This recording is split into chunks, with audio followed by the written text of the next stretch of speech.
Bienvenidos a la cancha en la que se analiza la actuación de los equipos que encienden la emoción. En una ciudad en la que se vive con pasión el fútbol. Texans Radio 94.9 FM presenta Hablemos en la Cancha con Jorge Sabella, Rubén González, Emilio Navas, Max Alvarado e Itzel Villarreal. Comienza el partido.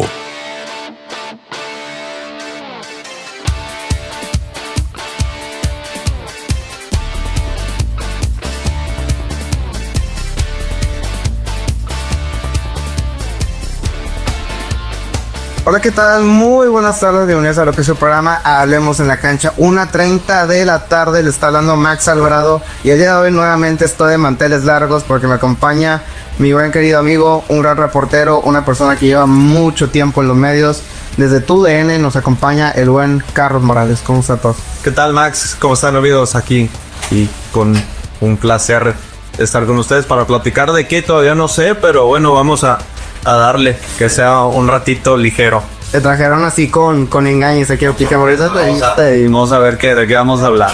Claro que de todo un poco, pero bueno, Carlos, para toda la gente que no te ubica, que no te topa bien, que por lo que nada siempre tenemos en las mañanas ahí en TUDN, de repente los fines de semana en algunas coberturas del Club de Fútbol Monterrey. Para toda la gente que todavía no te ubica, ¿quién es Carlos Morales? Buena pregunta, porque a veces nos olvidamos hablar de nosotros y creo que es importante siempre, sin afán de ego, pero saber quiénes somos, reconocernos también, algo que nos falta muchas veces. Y es lo que yo decía hace poquito en un evento social, un aniversario de mis suegros. Les decía que muchas veces nos inspiramos en gente que vemos en la televisión, en las películas, documentales, pero todos en casa tenemos superheroínas, superhéroes, hablando de nuestros papás, nuestros esposos, esposas, y es importante saber quiénes somos y lo que hemos logrado y hacia dónde vamos. ¿Quién es Carlos Morales? Regiomontano, 39 años, casado con una nena, Fernanda, y en los medios de comunicación en el 2007 estuve haciendo prácticas profesionales en multimedios. Y desde el 2008 estoy en Televisa Monterrey en el área de deportes, pasando desde la redacción hasta lo que nos pongan, ahí le damos. ¿Y cómo fue? Bueno, un gran punto que mencionas de no olvidarnos quiénes somos, pero ¿cómo empezaste en el tema de periodismo deportivo? O sea, ¿cómo fue tu primera entrada? Mencionaste que primero estuviste en multimedios, después te pasaste a Televisa Monterrey, que contemos como, bueno, la área deportiva, como TUDN. ¿Cómo fue que empezaste en esto? ¿Cómo fue que dijiste, sabes qué? Quiero que esto sea mi día a día. Mira, es que pues yo sí puedo decir que soy un afortunado de dedicarme a lo que siempre me ha apasionado. ¿A qué me refiero? Desde niño yo veía todos los partidos que se podían en televisión abierta y los que se pasaban del fútbol mexicano por televisión de cable. Ya tenía mis libretas de recortes de los periódicos. Recuerdo mucho había una sección Señor Fútbol que la publicaba el periódico El Norte, Hoy Cancha. Y desde chiquito siempre ligado a ver deporte, a conocer de deporte. A veces creo que abrumaba a mi papá, que en paz descanse, de tanto que yo le platicaba de partidos de deportistas y de diferentes cosas. Porque a mí y mi papá no era tanto del mundo deportivo. Veíamos la Serie Mundial porque era el evento deportivo que más le gustaba a él, pero yo sí veía todo lo que tenía una referencia al mundo del deporte. Entonces, pero en general deportivo, o sea, te puedes aventar F1, básquetbol, fútbol, béisbol, de todo. Sí, veía de todo lo que se me atravesara los fines de semana. Y lo que estuviera pues disponible en televisión, sí, todo, prácticamente todo lo que se atravesara, sobre todo, bueno, más bien la NFL, el americano. Creo que hoy me gusta más hacer cobertura de los fans regios de la NFL, pero quizá el Super Bowl o playoff con mis hermanos, pero de iniciativa propia, creo que el americano ha sido el deporte que me ha llamado un poquito menos la atención de eso. Y entre todos estos deportes, ¿cómo fue que te motivaste más por el fútbol en específico? Que actualmente tenemos, bueno, yo que repentinamente voy a apenas salí en el club de fútbol Monterrey, por lo general siempre te veo de arriba para abajo con la cámara, de repente te veo en cancha, de repente en tribuna de medios, de repente de puente a bailarín con la afición. ¿Cómo fue que te dijiste a ti mismo, quiero estar completamente en el ámbito del fútbol? Fíjate que, bueno, de entrada, como te decía, ¿no? La pasión desde niño por los deportes, sobre todo el fútbol siempre me ha llamado mucho la atención, y en general después viene mi vida en lo que es el fútbol femenil, que más adelantito vamos a platicar sobre eso, el inicio de la liga y demás. Pero yo tuve mucha suerte porque yo estuve unos meses en multimedios haciendo prácticas, estaba como parte del equipo de grabación de comerciales y también del área de producción un poco con Carlos Piña, camarógrafo. Y creo que en ese momento no me convenció lo que estaba haciendo realmente. Y que estuve unos meses en pausa. Después entro a Televisa Monterrey a hacer mi servicio social. Caí en el área de deportes, que si no hubiera estado primero en el área de deportes, yo creo que sin problema lo hubiera buscado, el poder acomodarme. Y Roberto Flores, en ese momento mi jefe, que fue el que me dio la oportunidad para ingresar oficialmente ahí en las filas de Televisa Monterrey desde el inicio en el área de deportes. Primero comenzamos como redactor de noticiero de la mañana, que conduce Pedro Piña Loredo, y de ahí arrancamos una carrera que yo, bendito Dios, hasta el momento llevamos 17 años. 17 años en los medios no se cuentan sencillo, porque a ver cuánta gente no envidiaría tener una trayectoria como lo que has tenido. Tú has pasado, creo que por los dos medios más importantes de esta ciudad, porque no es sencillo. La verdad, cuántas veces no hemos pasado o no hemos visto desfilar un sinfín de gente que hoy ya está en cámara y al mes siguiente ya no está. Entonces, ha sido grandes experiencias que has vivido. Yo te quisiera preguntar, ¿cuál ha sido la cobertura, que en estos más de 10 años de trayectoria que has tenido en los medios, la cobertura que más te ha marcado? Es que yo creo que eran dos, pues. No es sin huirle a alguna, pero yo creo que todas. Desde la primera, que recuerdo fue un partido de playoff de Sultanes.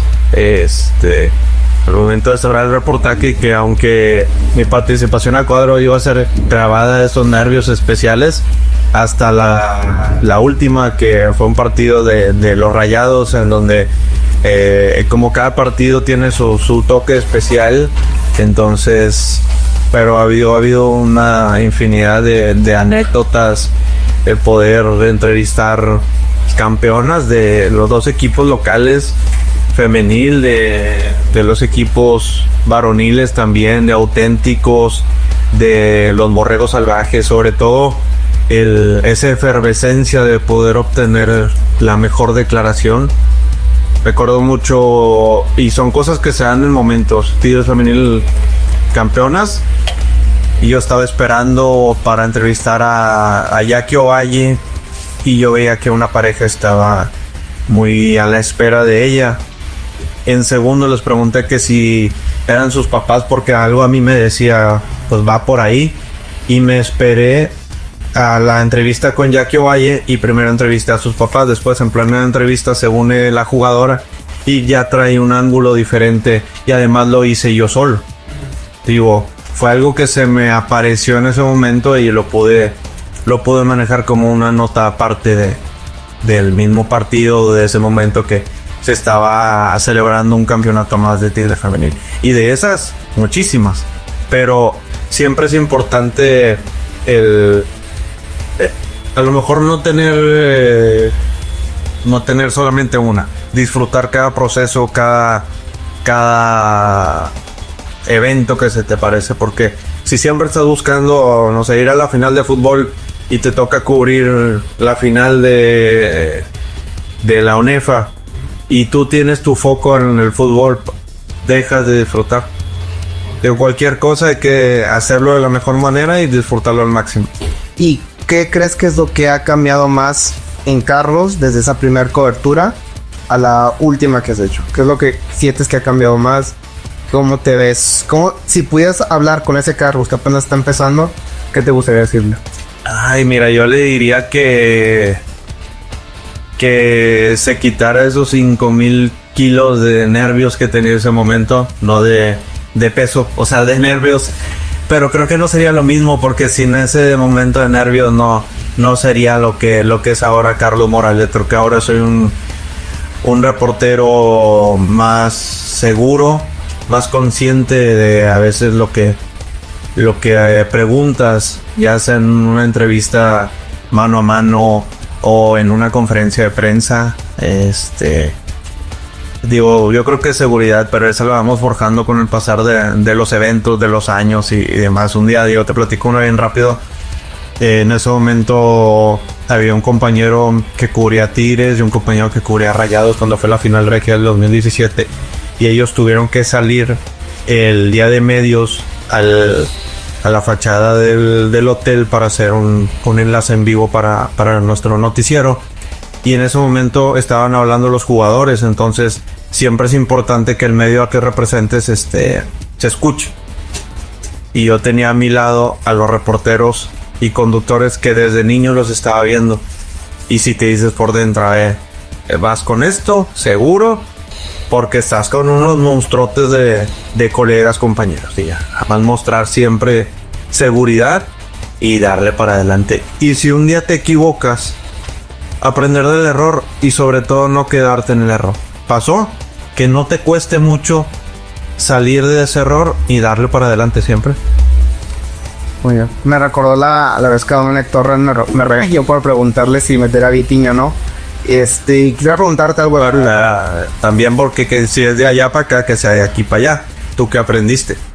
Wow, nunca me han preguntado el que ha aprendido. Es que siempre es bueno tener retroalimentación, digo, porque si no nos dice alguien, oye, va por aquí, va por allá, ok, ¿te pasó? ¿Qué aprendiste tú? Pues lo que aprendí fue hacer preguntas, no diría que más estructuradas, porque creo que fue una pregunta estructurada y fundamentada. Se molestó porque me dijo que yo nunca he visto entrenamientos y dio esa información que a veces no llega de allá para acá. Entonces lo que aprendí fue el tono en el que haces la pregunta. Se nota que venía enojado de cómo fue el resultado. Creo que si haría preguntas un poquito, no digo que más consciente, porque siento que sí fue consciente, pero sí un poquito con un semblante diferente. Creo que también se sintió un poco transgredido o un poco amenazada mi pregunta. Entonces creo que buscaría hacer más preguntas respecto al semblante de cómo venga el director técnico. ¿Te va a pasar algo a ti así cuando eras...? Sí, yo cuando cubría Tigres para una página de Guadalajara, le hice una pregunta muy directa a Ricardo Ferretti sobre el por qué no utilizó a Héctor Mancilla o a Danielinho, uno de esos dos jugadores de aquella época de Tigres, y me dijo que él no hablaba de una manera directa o individual de los jugadores, y me dijo con su tono, obviamente pues no lo voy a imitar, me dijo: no me des armas para matarte.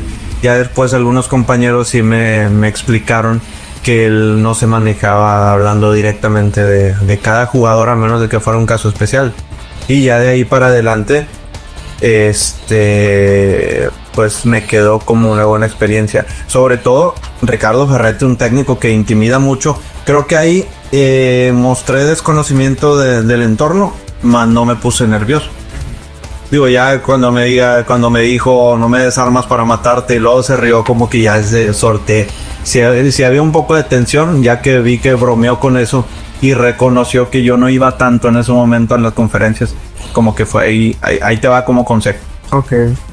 Y hablando de todo esto, de cobertura, de todo lo que has hecho, ¿cuál dirías tú que es la que más te emocionó cubrir? Aparte, bueno, obviamente la primera vez, pero así que tú ya sabes que tenía demasiadas ansias de vivir algo así y se me dio la oportunidad de vivirla. Cuando quedaron campeonas las Rayadas en el 2021 en casa de Tigres Femenil, porque fue algo inesperado, te la cuento tal cual fue. Yo no estaba convocado para el postpartido de Televisa Monterrey. Estaba en el plan inicial de Ernesto Herrera y Carlos Ledesma, pero no recuerdo bien por qué situación estábamos en el túnel para accesar a la cancha. Yo iba a hacer entrevistas, las normales de una cobertura, y me topo Ernesto Herrera en el túnel y me dice, vamos por este lado, yo sé que hay protocolos que tienes que seguir en las finales. No puedes hacer una entrevista si la liga no lo permite. Eso sí, te vetan y quedas prácticamente expulsado de la liga. Dije, bueno, me espero ahí con Ernesto Herrera, compañero. Y de pronto me dicen, oye, vas con Ernesto. Me meto al postpartido y demás. Y recuerdo mucho que a mí me tocó anunciar, después de que levantan la Copa Las Rayadas, que pues es el equipo campeón en ese torneo. Y yo creo que es un momento que siempre lo vi en la tele y veía a veces en la cancha, como lo decían mis compañeros, Toño Nelly, Mario Castillejos, en paz descanse, Pedro Piña, el mismo tocayo Carlos Ledesma, Ernesto Herrera. Pero pues siempre traes en el hámster de que, oye, qué padre serían hacerlo yo. Y esa sí me quedó muy, muy marcada, porque esa siempre la vi de alguien más y un día me tocó a mí. Y es como te digo, estar preparado para poder hacerlo. Ok, qué buena experiencia, la verdad, el cubrir una final, y sobre todo una final tan apasionante como puede ser entre Tigres y Rayadas. Y hablando un poquito de esto, creo que te gusta mucho el fútbol femenil. Esto lo he hablado con otros compañeros. El fútbol femenil, a mi perspectiva, ha crecido mucho desde que empezó la liga hasta el día de hoy. Pero si yo te pudiera hacer a ti la pregunta, o me pudieras dar una propuesta para que el fútbol femenil fuera más atractivo, para ver estadios cada vez más llenos, para ver atribuciones también económicas a las respectivas directivas, si pudieras hacer algún cambio en la liga femenil, ¿cuál sería? Para hacerla más atractiva otra vez. Yo creo que es que cambio no, creo que va todo con ser pacientes. Es un producto que nació en el 2017 de manera profesional aquí en México. Quizá ahorita hay un poco de bipolaridad o controversia en lo que quisiéramos ver, porque ya que tenemos apertura por el internet y por estos ahora modalidades de ver televisión de todos lados del mundo, queremos lo que pasa en España, queremos lo que pasa en Inglaterra. Y creo que después del año y medio o 2 años que hubo de boom del fútbol femenil, sí sería bueno investigar cómo vamos a regresar a toda esa gente. Porque fichajes, si te hablo de los equipos locales, Rayadas y Tigres tienen planteles muy, muy competitivos, tienen jugadoras de muchísima calidad, entrenadores, han pasado por los 2 equipos muy buenos.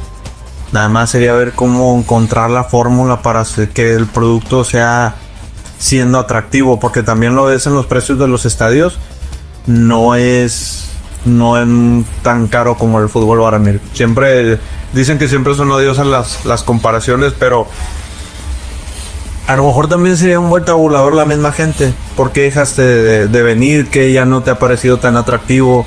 ¿En qué podemos mejorar como producto? Digo, hablando de los clubes, ¿no? Porque creo que después de los primeros 2 años sí ha bajado un poco la afición. ¿Y crees que también el tema de los horarios afecta mucho en el fútbol femenil? Porque, por ejemplo, de repente Rayadas juega un jueves a las 7 de la noche, pues mucha gente se le complica mucho el traslado. Es que sí es difícil, creo yo, encontrar el ángulo correcto de lo que me cuestionas, porque Tigres empezó, si no mal recuerdo, los partidos de las chicas después del partido de los varones, pero no todos se quedaban a verlos a las chicas.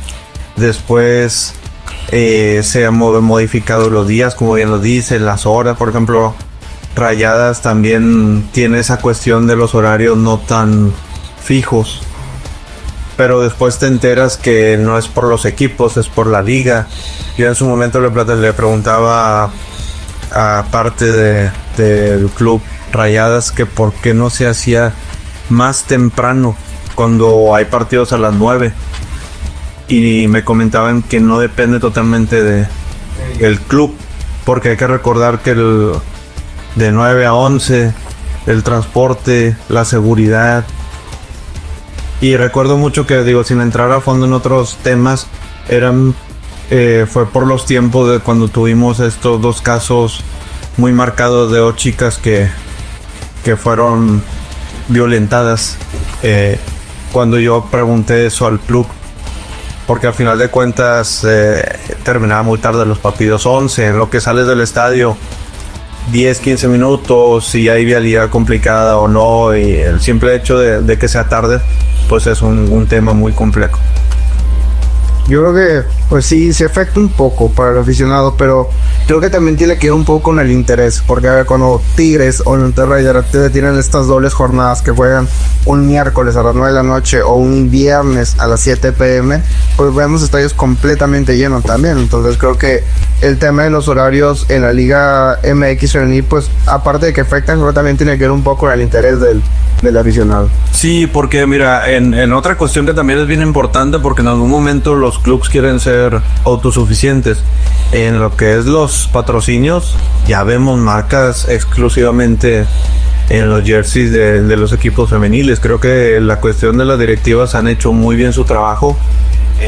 Voces de los equipos, ahí ya se hace la separación, la voz femenil, la voz varonil, y creo que sobre todo es encontrar ese punto medular en donde cómo regresamos el promedio de aficionados, porque hay que entender también, y esto es muy correcto decirlo sin afán de molestia de ninguno de los dos lados, es muy diferente la afición del fútbol femenil a la afición del fútbol varonil. Ok, y hablando ya, tratado de cerrar este tema del fútbol femenil, bueno, vemos que Monterrey y Tigres son los equipos que más per cápita a la vez dan en sus planteles. Incluso de repente América y Chivas se pueden meter por ahí, pero de ahí para allá vemos que otro resto de la liga tal vez no toma con tanta seriedad sus respectivos proyectos femenil. Vemos casos como Santos, Necaxa, Querétaro, el mismo Puebla de repente,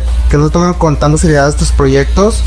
¿Qué opinas de esto? O sea, cada vez vemos una liga más cerrada, de repente nada más vemos 4 equipos que son los que realmente pelean seriamente por el título femenil.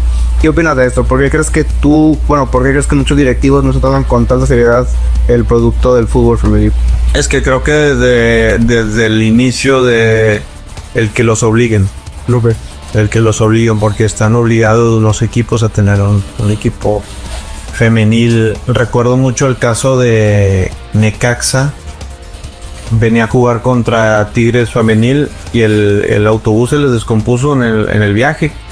Tigres las apoyó a las chicas, les mandó el autobús y empezó tarde el partido, se pudo llevar a cabo sin problema y todo eso. Entonces es realmente quien quiere estar y que esté comprometido, porque es bien difícil que otros equipos tengan la apertura que ha tenido Tigres y Rayadas, porque hablando de los equipos de aquí, creo que ya son contados los viajes que no hacen en avión, y todos sabemos que viajar en avión no todos podemos. Imagínate viajar una delegación de jugadoras, cuerpo técnico, staff, en este caso directiva también. Entonces es complejo, y entonces el compromiso tiene que ser general, y si realmente no pueden algunos equipos, pues para qué forzas algo que después no vas a poder solventar y mantener. En el caso también de los equipos regios, hay apoyo económico y estudiantil, por eso también las jugadoras de otros países buscan. En el caso del Club de Fútbol Monterrey, creo que se mantiene el convenio con, ¿se puede decir? Sí. Con Tecmilenio, y en el caso de Tigres con la Universidad Autónoma de Nuevo León. Entonces, para cualquier jugadora foránea del venir a estas dos instituciones, tiene una mayor atención para sus objetivos personales. Muy bien. Ay, perdón. Y creo que también, bueno, tocando este tema de que no debía ser obligatorio, me recuerda un poco al tema de la Liga Mexicana de Softball, que realmente los equipos que quieran participar son los que están jugando. O sea, de repente vemos que juega Sultanes, que juega Charros de Menille, que juega las Diablos Rojos de México, y de repente también se invitan equipos de la Liga Mexicana del Pacífico que también quieren participar en esta liga, y no obligas completamente a otros equipos de la Liga Varonil a participar, y creo que eso también es una dinámica completamente más funcional para la misma liga. Sí, claro, porque es como la misma vida, ¿no? Quizá no tiene el mismo sabor algo que te apasiona y que tienes que hacer a algo que no te apasiona y que al final de cuentas también tienes que hacer. Entonces, aquí en lo que es en una estructura deportiva también no es solamente ganas, es el costo. Y ya imagínate, costo por algo que no te interesa. Digo, hablando realmente de cómo son las cosas.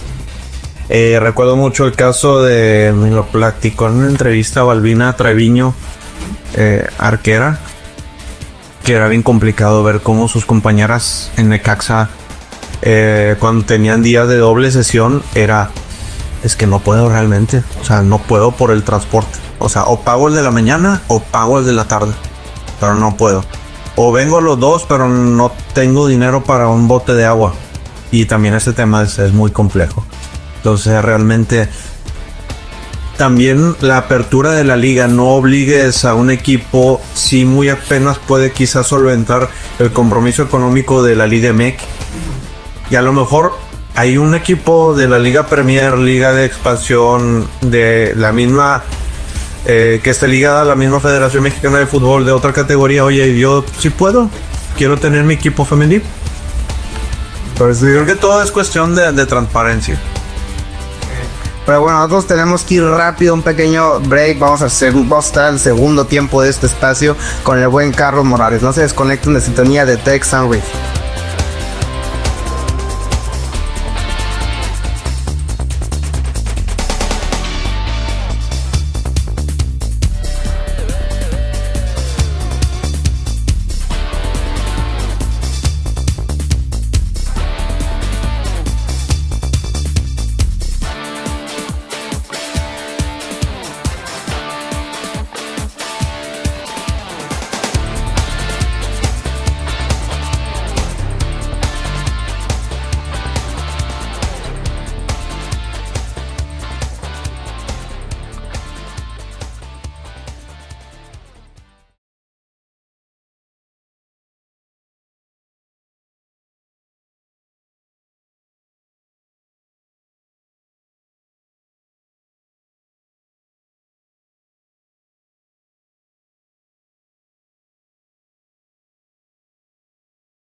Y estamos volviendo a lo que es su programa Hablemos en la Cancha con el buen Carlos Morales. En esta cobertura, en este capítulo especial, estamos hablando un poquito en la primera parte de lo que fue el fútbol femenil, un poquito de los inicios de Carlos en los medios tradicionales de televisión y algunas notas que hizo en su momento.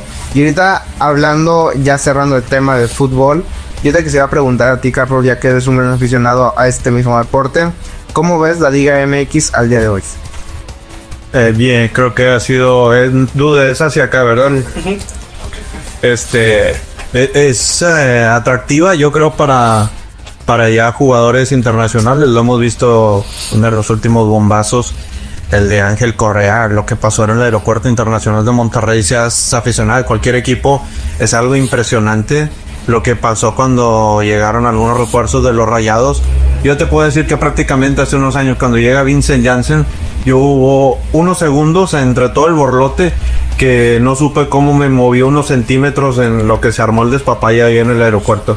Ha sido un caos total en algunas llegadas de jugadores a la terminal aérea, así por las contrataciones en el fútbol mexicano. Creo que va bien la liga, pero creo que sigue siendo muy entretenida. Yo creo que al final de cuentas, tú como aficionado al fútbol, lo que quieres es ver un espectáculo y quieres ver algo entretenido, porque ahora con la con las diferentes plataformas de entretenimiento que tenemos, como le llamamos ahora la televisión a la carta, podemos ver en nuestro Smart TV, en nuestro celular, lo que sea en cuestión deportivo, cinematográfico o demás. Entonces la liga creo que es atractiva, la puedo definir como atractiva, porque puede ser no sé, sin demeritar, un Mazatlán Puebla, un 4-3 o un 5-3, 5-4, y te puede entretener más que un 1-1, un 2-2 de un América Toluca, un Rayados Tigres. Entonces creo que si tengo que definir en una sola palabra, la liga mexicana creo que es atractiva para todo tipo de público. Ok, y ahorita que toca este tema de los partidos, yo te quisiera hablar un poquito del tema del playoff, de la liguilla. ¿Crees que está viendo una estadística que es del 2019 al 2025 que estamos grabando este programa? Realmente los campeones se han repetido de forma constante, que tenemos a León, América, Monterrey, Tigres, de repente se metió Atlas ahí con este bicampeonato, Pachuca y Toluca. ¿Crees que cada vez vemos más una liga como la Premier League, como la Liga Española, que cada vez hace más una liga de muy pocos equipos con la posibilidad de ser campeón? Es que creo que no se puede comparar hacia esas ligas por la cuestión de que el mismo formato de competencia no te da para compararte, porque recordemos el título de Rayados del 2019, la forma tan pintoresca, fue una novela dramática de cómo fue el proceso de Diego Alonso, que los jugadores se molestaban, que porque los ponía a entrenar mucho lo físico, y tú como persona aficionado al fútbol o como simple mortal que tienes algo de conciencia, puedes decir, a ver, ¿te molesta que trabajes en lo físico cuando eres un deportista de alto rendimiento, un deportista profesional, un futbolista profesional, y se te paga muy bien por eso? Bueno, ahí es como que un momento de psicosis de algunos jugadores que tuvieron. Se corta el proceso de Diego Alonso. Después llega el Ángel, el Salvador, que muchos le llaman mucho los Rayados, Antonio del Turco Mohamed. Entran de rebote. Y lo que pasó en la liguilla, pues bueno, ya es otro boleto. Creo que el formato es muy injusto para algunos y puede ser muy justo para otros. Puedes hacer tu fórmula de inicio de pasó con América. Quedas campeón, te avientas unas jornadas con jugadores que te aporten a la regla de menores y le metes a medio torneo tercera, cuarta y quinta y llegas enfilado a la liguilla. Creo que desde que este formato no cambie, creo que no puede haber una justicia deportiva total. ¿Cuántos torneos el Tuca no tuvo no fue el mejor equipo? El mejor equipo en puntos, en funcionamiento, y en la liguilla pasó otra cosa. ¿Por qué? Porque pues a lo mejor tanta constancia, un partido malo y te elimina. Exactamente. Entonces, pero bueno, volviendo a esta pregunta, realmente cada vez vemos menos campeones que sean diferentes a estos ya mencionados. Pues sí, por lo mismo que... O digo, ¿tú qué opinas del formato sobre todo? ¿Crees que el formato te da para tener campeones diferentes? ¿O qué es lo que...? Creo que tiene que ver más con un tema de inversión y de interés. O sea, realmente, por ejemplo, veamos un tema como Santos Laguna. Lo comparamos con Monterrey, realmente tienen plantillas muy diferentes y una mentalidad muy diferente. Pues Santos Laguna actualmente está peleando simplemente por no pagar la multa de 200 millones de pesos para el ascenso. En cambio, Monterrey está pensando en aspirar y posiblemente quedar campeón. Entonces creo que tiene que ver con la funcionalidad y el formato de la liga. Creo que si también quitáramos y agregáramos nuevamente el tema del ascenso y no descenso, a lo mejor los equipos que están abajo estarían jugando y estarían invirtiendo de una forma más inteligente para no solo pelear por no descender, sino por algún día apostar por un proyecto deportivo y llegar a quedar campeones. Sí, que el mismo beneficio del formato te puede dar para aventurarte, entras en el play-in. Lo que pasó con Rayados hace no mucho, ¿no? O sea, pierdes un play-in, pero luego en otro logras avanzar. Y digo, si te enfilas y te enrachas, puedes quedar campeón. Luego, la forma de los equipos. Pachuca, ¿cuántos años no tiene siendo un formador, vendedor? Se les han dado algunos títulos así, pero ya es como conocemos a los equipos. Hoy los equipos regios son inversionistas, protagonistas, pero en el caso de Rayados, ¿cuánto han invertido desde el 2019? Y también en técnicos. Javier Aguirre se fue con las maletas llenas, el Tano, De Michelis, tu amigo Torrent no llevó 3 pesos, ¿no? Ay, ya sé. Entonces, ¿a ti te gusta este formato que tenemos hoy en el fútbol, en la liguilla? ¿Te gustaría que fuera un formato como Liga Europea, que es que realmente jugó y fue más constante toda la temporada, ser el campeón? ¿O te divierte, o sea, por el tema del espectáculo, te divierte más el tema de línea? No, a mí no me gusta. Nunca me ha gustado esta fórmula de un torneo regular, después playoff. Creo que hasta, como te decía hace un momento, es injusto para quien sí tiene una planificación como debe de ser. ¿Por qué no le copiamos eso a las ligas importantes y de mayor impacto? Porque también lo económico le importa mucho a nuestros dirigentes, ¿no? Porque si no, es que tiene todos un efecto dominó para todos lados. Porque como decías, un equipo puede ser su proyecto, participar, evitar la multa, pero también el jugador de categorías bajas, no hay ascenso, es muy complicado subir, es bien difícil. Aparte, como se manejan algunas estructuras de que para que me vean es complicado, no sé, es un tema bien difícil. Pero digo, para responder concretamente a lo que me estás preguntando, a mí no me gusta este formato. Creo que lo más justo debería de ser el campeón, el líder. ¿Te gusta? No, sí. ¿Y te gustaría que fuera un torneo, o sea, que fuera igual mismo duración y el que quedó en primer lugar ya padecíamos al campeón y entrando en enero sea el mismo formato? Sí, o sea, que sean torneos cortos, pero con el formato ese de que mayor puntaje sea el campeón, y que de ahí se repartan participaciones en CONCACAF, en CONMEBOL. Digo, si regresa a la Copa Libertadores, que esperemos que sí. ¿Te gustaría que regrese a la Copa Libertadores? El espectáculo. A mí siempre me ha gustado mucho el fútbol sudamericano por lo aguerrido que es. El fútbol uruguayo, si traíamos esa idea o esa leyenda del fútbol uruguayo, es de garra. Desde que empieza México a participar en la Libertadores, nos dimos cuenta completamente que no es nada más una fantasía que teníamos en la mente. Es una forma y estilo de juego que te pelean todo el partido.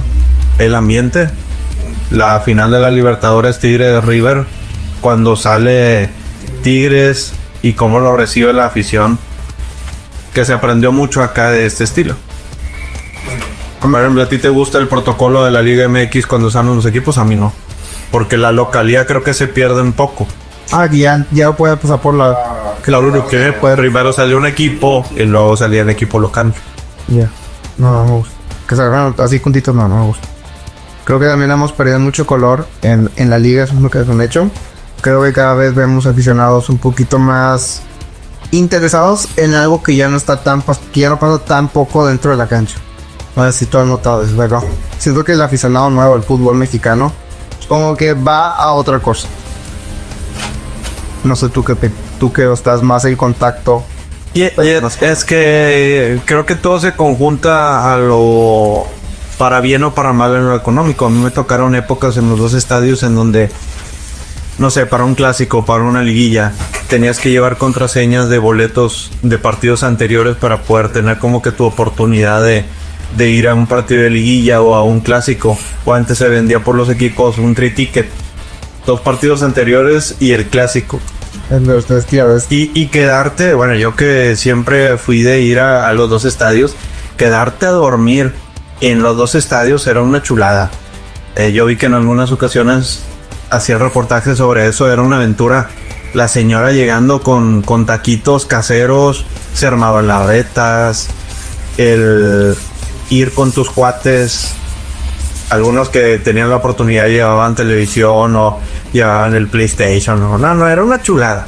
Creo que ahora todo se ha vuelto un poco más práctico. Okay. Creo, porque digo, todos pueden tener las mismas oportunidades, tanto para así estar o para no estar. Entonces, creo que ahora todo se hace en línea. Lo que pasó hace poco, creo que fue en esta apertura 25, que la renovación de abonos complejo para las personas de mayor edad. La adaptación, creo que ahí también es un punto en donde todos debemos de tener empatía en que quizá mi compa el operador, Max, Carlos, le podemos saber a cosas que gente de mayor de 60 o 65 no complica. Y ahí los clubs deben de apoyar. Ok, ven, trae tu dispositivo, aquí tienes wifi, te bajo la aplicación, te tomo la foto y ya tienes tu zona. Yo creo que la liga ha fallado mucho en eso. Yo creo que también ha ahuyentado al aficionado que realmente sí tiene ganas de disfrutar el fútbol. Yo de mi parte lo percibo así y creo que lo hemos percibido también más con torneos jugando contra MLS que trayendo otra vez el tema de Copa Libertadores. Sí, ya. Ojalá pronto se pueda solucionar esa alianza y la tengamos de nuevo, porque la competencia entre CONCACAF y Conmebol sí se fijan muy, sí se extraña, y deportivamente hablando creo que es muy distante una liga con la otra. Exactamente. Y ya cerrado el tema del fútbol, Carlos, ya bajando un poquito las revoluciones del partido, me encantaría hablar un poquito de tu visión y tu vida personal. Yo sé que se puede tocar algunos temas. Adelante, lo que gustes. Y pues yo te quisiera preguntar, ¿qué tan difícil fue verte un camino en un medio tan competitivo como es el periodismo deportivo? Pues ¿fue fácil? ¿Fue sencillo? Pues es que ahora sí que, como dicen, ¿no? Cada quien habla como le va en la feria. Creo que ha sido divertido. Por lo mismo, tienes que disfrutar cada cosa que hagas. O sea, un día puedes estar de camarógrafo. Y digo, si esto le llega a chavos, porque yo tengo 39 años en este momento, sean versátiles, péguenle a todo lo que se pueda con respeto, háganlo con ganas de aprender, de seguir innovando. Todos nos tenemos que diversificar en el aspecto de que las redes sociales, cuánta gente nos tuvimos que adaptar al Twitter, al TikTok. Yo todavía no le he entrado porque yo sé que me viciaría si tengo con Facebook e Instagram. Entonces, algún día le haré caso a mi esposa y entraré al mundo de TikTok. Pero hay que ser, y también hay que ser receptivos en las nuevas formas críticas y demás. Por una persona que te eche una madreada o un comentario quizá duro en una red social, no te puedes clavar. Si es de una manera constructiva, adelante. Y también, si te están madreando y le sabes, diviértete. No pasa nada. O sea, tanto se vale que de un lado te madreen como que te pueden madrear.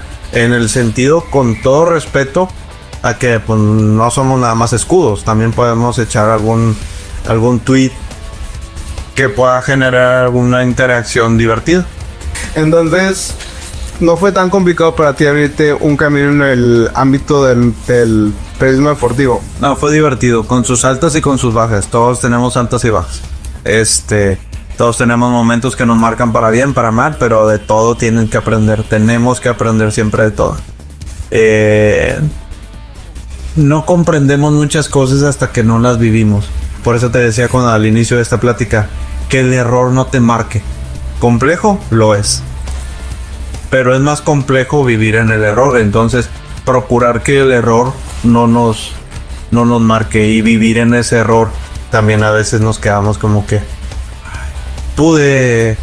nos pasa a todos. Lo voy a marcar en una visión masculina, pero también puede ser una visión femenina. No le hablé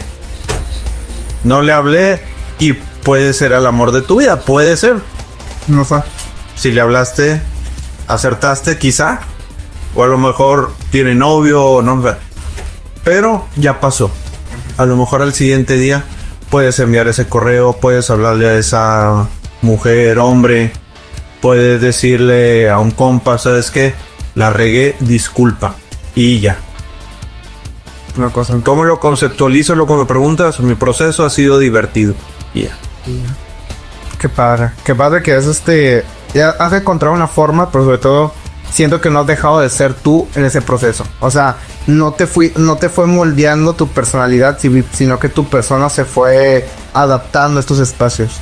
¿Crees que algo ha cambiado de ti? O sea, desde que entraste a medios, o tú sinceramente dices, ¿sabes qué? Yo me sigo sintiendo el mismo Carlos desde el día 1 hasta el día de hoy. He tratado de ser yo y creo que me he mantenido. Muchas veces creo que a todos nos ha pasado, ¿no? Buscar encajar. Pero hay que encajar siendo uno. Y la vida misma te va dando señales.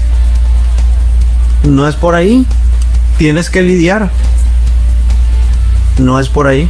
Una vez me dijo un jefe que tuve una situación complicada y compleja en mi trabajo.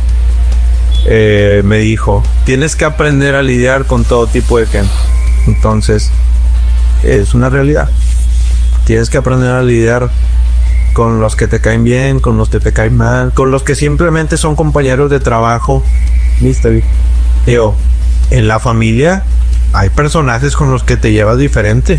Siempre van a ser familia, sí, pero te llevas mejor con Panchito que con Juanito, o con Pacti, o con Laura, o quien sea. Justamente.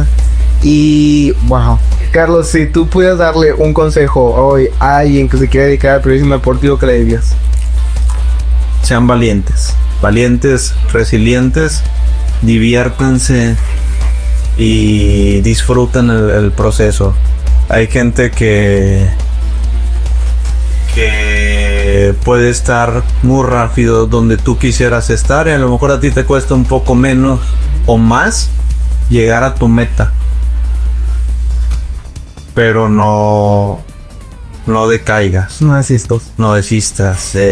Y siempre tener metas a corto, mediano y largo plazo. Ahora sí que, como dice la frase de Rayados, en la vida y en la cancha.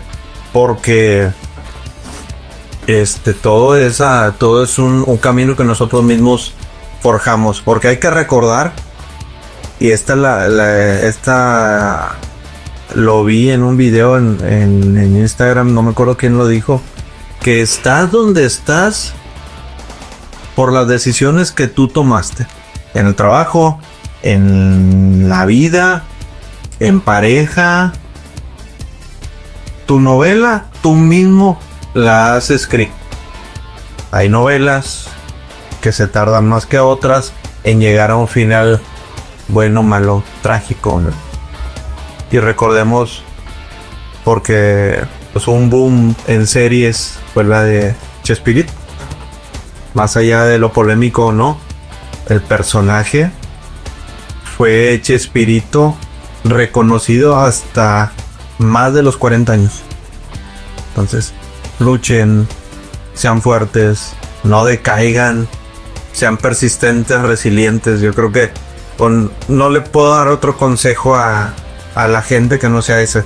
Porque si vamos a dejarnos envolver, que como dice, me gusta mucho este conferencista, Odín Dupeirón, en donde él criticaba tanto a las personas que dicen, tú pide y se te dará, tú decrete y llegará.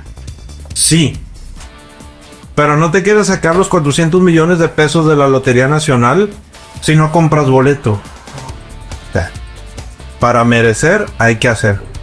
Entonces eso marca la vida, no solamente la carrera del periodismo o los medios de comunicación. Wow. Puros factos, doctor Carlos. En realidad, eso, Ya me siento así de la chaviza. esos sí fueron factos, ¿eh? Y otra pregunta. Si hoy no hubiera sido periodista, ¿qué te hubiera gustado hacer? ¿O te imaginaste siempre en este rumbo? Sí, siempre me vi haciendo algo relacionado con el deporte. De niño hablaba de ser abogado, a lo mejor me hubiera ido por leyes, pero no, siempre me vi como que no me imaginé llegar a donde estoy, que eso es parte de lo que te decía al inicio de la plática. Hay que reconocer dónde estamos y hacia dónde vamos. Y también lo que hemos hecho internamente con nuestra familia y ya después hacia el exterior. Carlos, ¿algo que te gustaría recomendar? ¿Algún libro, alguna canción, algún disco, alguna película antes de irnos? Libro Los Cuatro Acuerdos. No recuerdo el autor, la verdad. Pero ese sí, yo creo que ha sido de los que me ha marcado mucho en la vida. Porque uno de ellos dice y habla del poder de las palabras.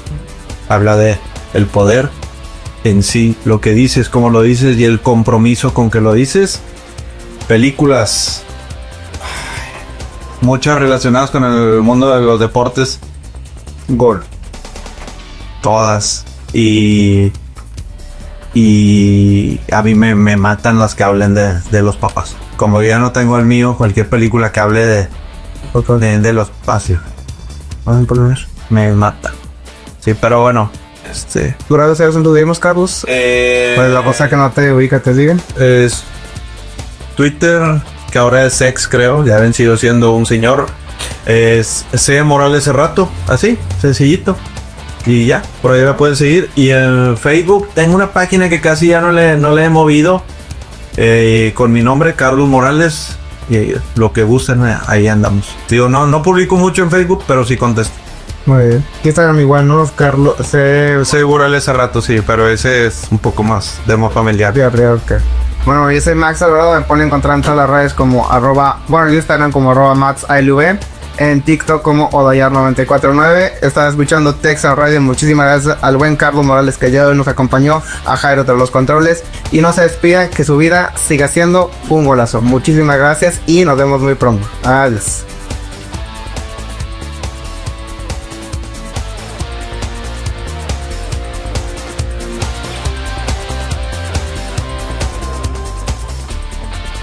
Termina el partido.